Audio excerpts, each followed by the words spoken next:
Hi there, welcome to Community Made, the podcast dedicated to exploring the powerful ways we connect in our lives, our work, and our business. I'm your host, Ingrid Zapata, and in each episode, we'll dive into genuine conversations that shape our sense of belonging, offering insights and real stories about building meaningful communities in life, in business, online, and offline. Let's grow! Max is a community builder, writer, and speaker who helps people feel seen, supported, and like they belong without having to hustle for their worth. He's worked with teams like Origin, Square, and Superhigh to create meaningful spaces where people can connect, grow, and truly be themselves. His path has not been linear, but every twist has shaped the way he shows up and the work he does now, making sure people never feel alone in their journey. Max, I'm so excited to have you here today. How are you? Good. Staying cool in this heat, so I'm glad to be in AC today. This summer has been wild. I'm right Yeah. there with you. Even some of the summer camps for the kids have been cutting the days short because they can't keep the kids outside all day. And I've been waiting for the summer. We live in the Northeast. It's always cold. And now I'm like, I wouldn't mind the fall weather just a little bit. Like, can we just get a Yeah. 70-degree day? That's all I'm looking for. So I'm glad that you're staying cool. Now, I just want to kind of like set the stage for everyone listening. I found Max literally on LinkedIn, and we were just talking about this before we hit record because 2 years ago, I kind of set this goal for myself of not only showing up more on LinkedIn, but also like filling my feed with people, leaders, professionals in the community industry. And so you were one of the people that came up. And I was like, oh, hey, let's connect. And we did. And I've been consuming your content since then. But then I realized that a lot of the connections that were also in my network were connected with you. So I was like, this is great. And I feel like there's a lot to say about social media connecting people. How long have you been this active? You're almost at 10,000 followers on LinkedIn, by the way. I checked today. Yeah. It's pretty wild. I mean, I've been active. So also like I'm only really active on LinkedIn and Substack. Like I used to have a Twitter account and I don't have it anymore. I used to be on Instagram. I don't do that anymore. I don't even allow myself to go on TikTok because I just know it won't be good for me. So I mean, I very limit myself to like social, but like a certain amount of Mhm. platforms. But I've been like active on LinkedIn for, I want to say at least 7 years, Wow. of like not consistently posting all the time, but like at least like trying to do things Hmm. and dabble um, and like, I don't know, post like what I like. Yeah. It really started though in the pandemic because during the pandemic I started to do like daily tips and posts and like just like kind of like my all caps Tuesday style stuff but like every single day. And then I got really burnt on that because I was like, that's a lot of new posts I Hmm. need to do. But it hasn't really been until the past like year or so that things have Yeah. started to like pick up a little bit more. I still don't think like I'm anywhere near where a lot of people are in the content game and like exposure and all that. But it's interesting to see that like 7, 8 years in, like there's a little Hmm. bit of traction now picking up. One thing that just came to mind is, do you remember when we used to be afraid and nervous to post personal content on LinkedIn? Yeah, 100%. We literally were like, we can't post this. Like, what if my boss sees it? What if my colleagues see and, I mean, forget it. They're going to find out I have a life. Yeah, yeah, it's and that's the thing too, like with like LinkedIn, I've always tried to not follow that narrative as much as I can of having it being like a professional networking site. Of Yeah. like you have to like be this like professional self and not your true self. Maybe because like I was like at the time I started to post a lot, I was working for myself, so I didn't really care Yeah. like who saw it because it was like I used it as a way to like generate leads, but then also to show clients who could see my Hmm. stuff outside of just like talking to me on email. And I didn't have a boss. So I didn't like Yeah. treat it as a way like, oh, like I don't care like what my coworkers think of it. Um, but yeah, I'd love that like lately, like it's like really in the past, I think this year really like people are starting to really come out their shell and like post what they want, and like there's this Hmm. whole like weird LinkedIn hashtag and other stuff too, and I love that because it's like we don't need to show up and posture and be like, oh, like look at like my wins, look at this, and it's like Yeah. that's just not how we communicate in real life. So like, why are we doing this on here? Yeah, I agree. And I actually just had your all caps Tuesday pulled up because today's a Tuesday. Now, Yes, it might not be a Tuesday when, someone's listening to this, but although I'm going to try to actually put this out on a that'd be awesome. Tuesday.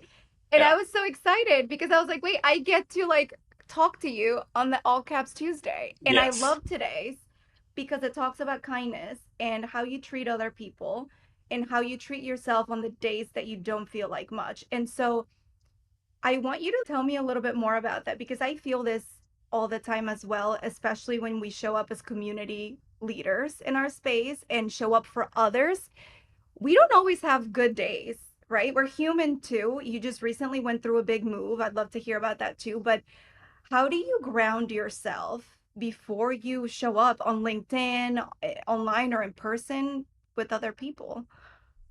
Yeah. So my style of posting and how like I want to show up is like I want to put stuff out there the way that like this stuff, the type of stuff that I want to see and interact with. And so it's Mm-hmm. like that's my whole inspiration between stuff. And it's like, okay, if I'm just like scrolling and there's a lot of negativity and everything and people are down on themselves and I talk to people like outside of online and I'm just like, okay, I just want to like spread some positivity without it being too toxic because I know things are Yeah. hard and like I don't want to like take away from that.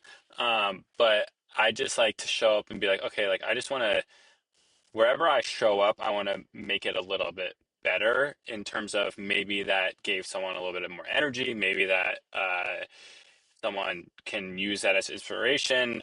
I use a lot of my content ideas as like stuff that I actually need to hear. Like so like a lot Mm-hmm. of times like I'm my own harshest critic. I love I can give advice, but like taking my own advice is a different story. Yeah. And so sometimes I like do these type of posts too because it's like, okay, I do need to be kinder to myself. Like when I'm having a hard day, when I'm showing up and it didn't work out the way I wanted to, or I'm stressed Mm-hmm. or overwhelmed, and like be, vocal about that. So, but yeah, I don't know. I just try to show up and like spread any good energy that I can and just hopefully like one person, that it's so Mm-hmm. cheesy how like people always say that, but it's really true. It's like if one person like makes an impact, like that should be the goal. It shouldn't be like I need Yeah. this to have 100 likes. I need this to have like 5,000 reposts. Like no, it's just like Yeah. if it helps someone, that's great. I think we forget that, one, five, 10 people, that's a lot. Hmm. And I know social media and followers have just kind of made us numb to numbers. But when you really think about it, like if I had 10 people in my house right now, are you kidding? It would be a full house. And so I love that you're saying that because I definitely think that that's something that we need to keep being reminded of, Yeah, especially just with how fast, the world is moving. But also, you touched on another thing is one of the realizations that I've had recently is why not show up online the way that you are in real life? Like if you're out with friends or if you meet someone at a coffee shop, like you're not just going to wait and have this like extremely polished version of yourself. Like you're going to be you because you're in the moment and you're not planning ahead. And I think that's really what it is. We've also, because we're so busy and we have so many things going on, we also plan ahead too much, I feel. That's yeah, just the way that I see it. And so maybe just pulling back a little and just like even your all caps Tuesday, like honestly, it stands out in the feed, first of all. And so you've yeah, now turned caps that someone might see and say, oh no, he's yelling to like, oh, this is like it's a good message. And so you open up and you read it. But also like you're kind of branding yourself in that sense too, so that people can get to know you. And I know you also have a newsletter on Substack, right? How long yes. have you been in there? I started that 2 years ago, strictly as like a community newsletter, and really just to like talk about community stuff that I haven't seen Yeah. online. So like more of my own experience and things. And then I think about like 6 months into that, I was like, I don't know. I don't know if I just want to pigeon myself into just writing community. And like I wanted to do like a post every couple of weeks and I just got burnt out. And so I was like, you know Mm-hmm. what? Like I need to open up and write more stuff that I Yeah. want to. And then I went through my first layoff then, and so I was sitting in a parking lot waiting for Trader Joe's to open on a Sunday, and I wrote about like Sunday thoughts. I just had like a list Hmm. of five, six things, and then I was like, okay, people are resonating with this when I posted on LinkedIn. Like, let me just turn into a newsletter too. And it just started to become more of a Hmm. repetitive thing. But it's really just experimenting. Yeah. I love writing. Like, writing is my form of content. I really don't love like taking videos of myself and like doing like that's another reason why I'm not on Yeah. Instagram or TikTok. Like, I just that I don't know. I just freeze up. I can't really do it super well. So I was like, I can write, and I love writing. Hmm. Yeah, I was just like, it just clicked with me to be on Substack, and to your point of like how like we show up, like I want people to who meet me online to then meet me in real life to be like, okay, that's Hmm. Max, like not like that's Max online, that's Max in real life. I want them just like Yeah. I don't I don't want to have this different persona Hmm. because it would just be awkward. Yeah. Um, and so yeah, and I'm just like an open book in real life too. Like if Yeah. if we ever are hanging out, grab coffee, like I just share everything. Is it bad? Maybe, but like I also just like that's just who I am, and so that's how I kind of Yeah. treat my like online persona. Yeah.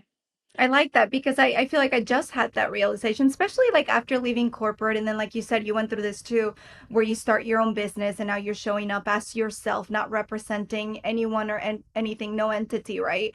It can just be very confusing at first, but I feel like we're in a pivotal point of more people showing up on the go is the way that I like to see it. Exactly like what you said. If I think of something, I post it. Like I'm trying to do less scheduling and more just thinking and feeling and posting in that moment because I feel like that's how we really connect. And I think, also when you work in community, I've felt the same way as you too, where it's become a really buzzy word and Hmm. it's really the basis of who we are as humans, right? It's just that, it came from corporate jargon to now being like, no, you need to be a community, you need to have a community, you need to build a community. But it's like, what is a community?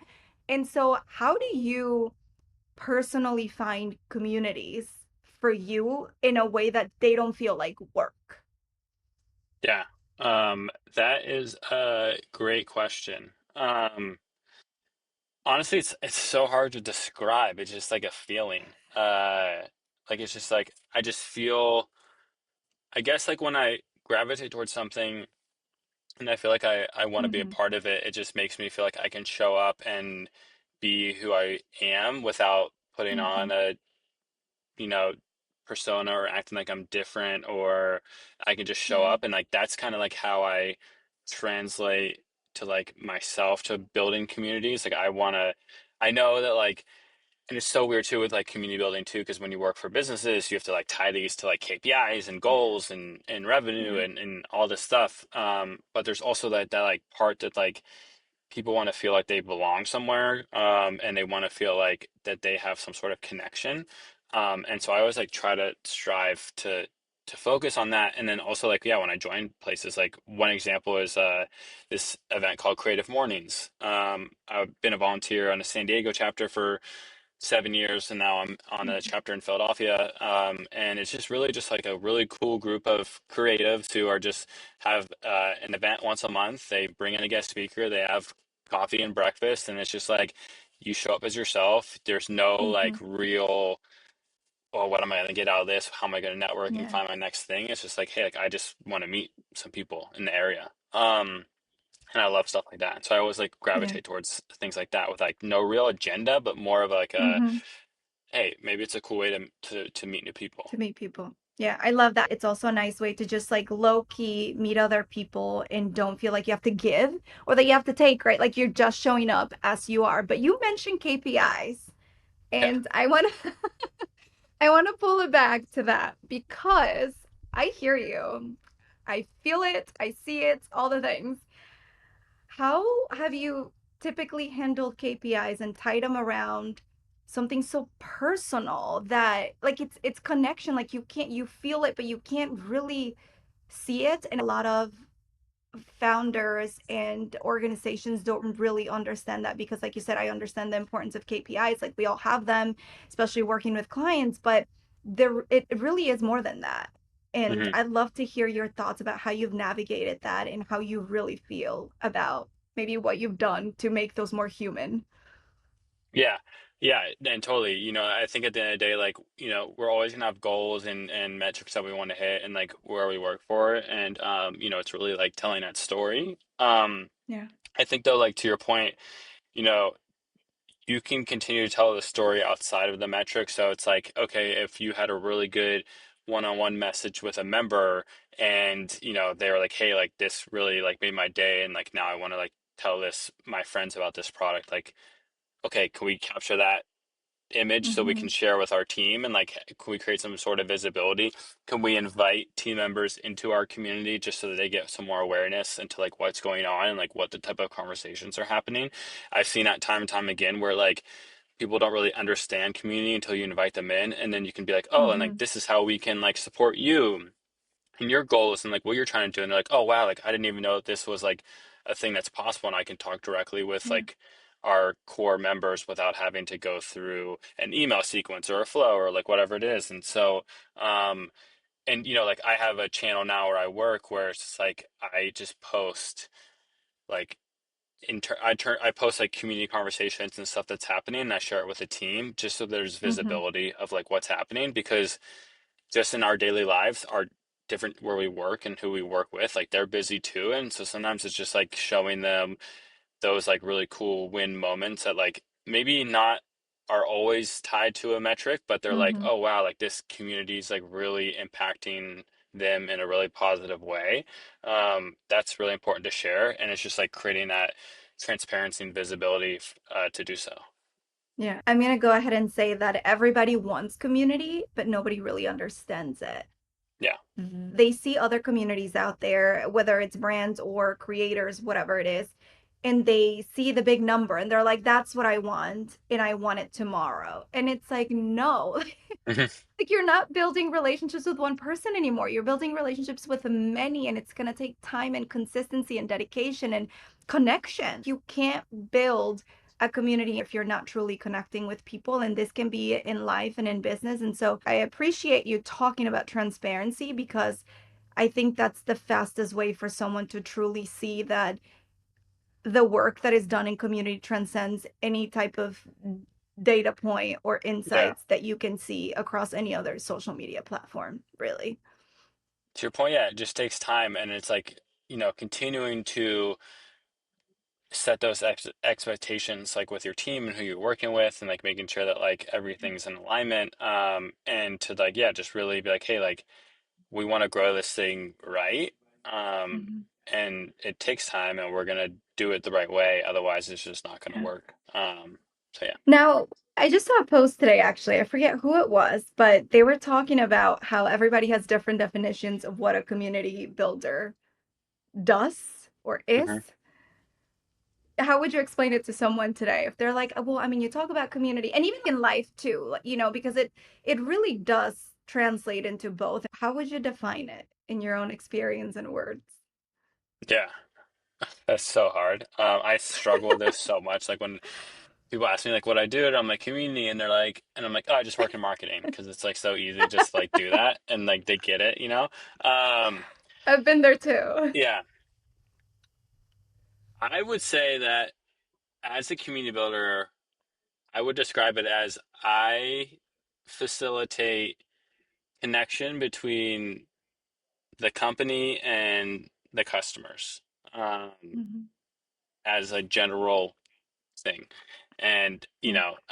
and that could be through events, that could be through product testing, feedback, that could be through having a own channel where members and teams can communicate with one another. But that's Hmm. basically kind of like how I describe it, where people get it. I know there's a lot more like levels deeper than that, and it doesn't describe everything about community, but um, yeah, it's just like I help facilitate connection. Love that. And yeah, Where do you feel like community is going to go in the next 2, 3 years, especially now with AI taking over the yeah, world? I know it's crazy, just like the world these past few years in general. Hmm. I I'm still very like bullish on community. Like I think that like this is going to be a continued need in Yeah. products, but in outside of stuff too, like communities of practice to like organizations in real life, and and I really think that like, you know, I really feel good about this space and this industry. I know there's like AI that's coming and all this stuff. I think what's going to happen and what we're already seeing is like people go to the extremes on everything, right? And so it's like Yeah. when AI is this newish thing, people go, I'm all in on AI, and then they get to a point where they're like, actually, wait, I want to scale back a little bit. It's the same thing with community in like 2020 to 2022. It's like I'm going all in on community. We're doing all this stuff, and then Hmm. you kind of see like, oh wait, actually we don't need all this stuff now because we're not there yet, so we need to scale back a Yeah. little bit and like rebuild a better foundation. And so I think like we're going to continue to see that with community and AI.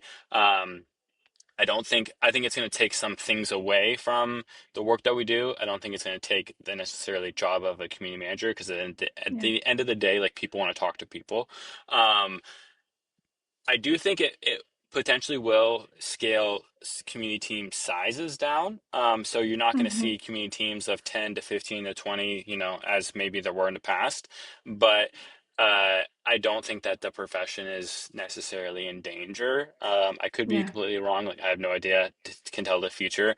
This is like the longest I've been in an industry without switching again so far, like because I started my career in Yeah. music, then I was a freelance designer and agency owner, and then I did consulting, and now I'm in community. And so like who knows what I'm even going to be doing in 3 to 5 years. But no, I feel really good about this industry as a whole. Like the people in it are amazing.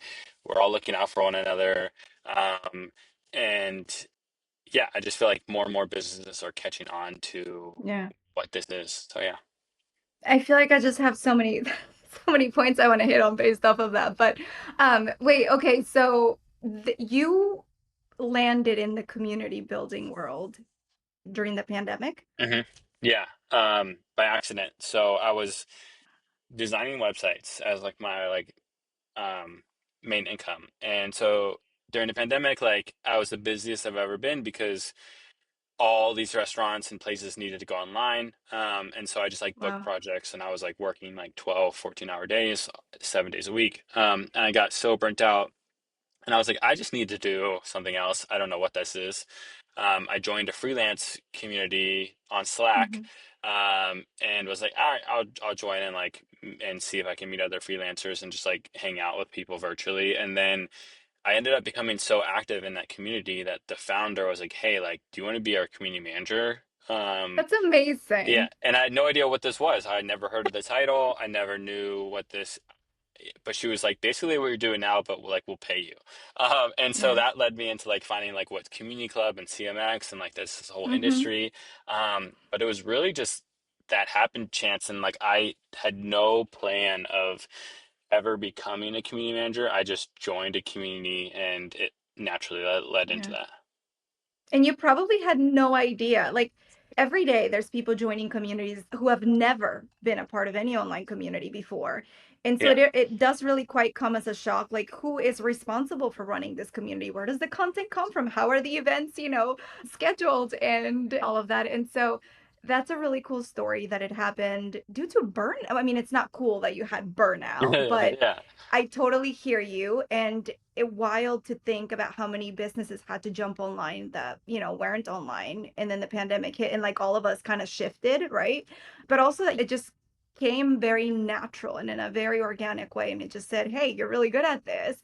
And you are like, I see you on LinkedIn, and it's very hard to get people's attention, especially now. And you do a really good job at mixing your knowledge, your skills, giving people shout outs, and also showing up as yourself. And I hope everyone's taking notes because it's not something that comes natural. I think it's something that you really have to work on. And all of your experience and what you've been through is kind of like compiled into that and how you show up now. So I love that. But can you tell me more about you being a DJ? Yeah. Also like a random pandemic hobby.